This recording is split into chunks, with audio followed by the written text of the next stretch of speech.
Burma's parliament convened for the first time in 20 years, and journalists were not invited to cover the session. The only media that was allowed into parliament was Burma's own state media, MRTV. Many different media outlets came to Naypyidaw to report on the session, and one man explains how reporters got their news.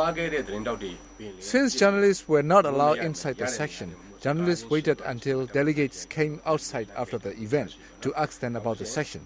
Even to take a picture of the parliament building, journalists had to wait until security clear. Magazines inside Burma covered the news on parliament. However, they only reported on what the military government allowed them to. They were not allowed to state what was discussed inside the session.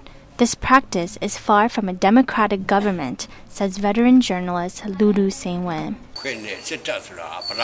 The role of the military is to protect and give security to its people. The way a civil society works is much different from a military. The military has to obey the rules. If a soldier disobeys, he is shot. So you can't bring the rules of a military to a civil society. You can't expect the people to obey orders without question. During Parliament's first session, delegates voted without transparencies.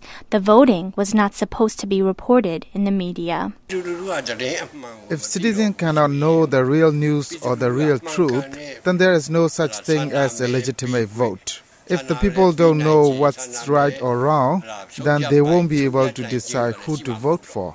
The media is prohibited from reporting about the voting process and legislation procedures. Because the media is banned from parliament and there is so much censorship in the country, journalists say that although there is a change in government, the country does not reflect a true democratic state.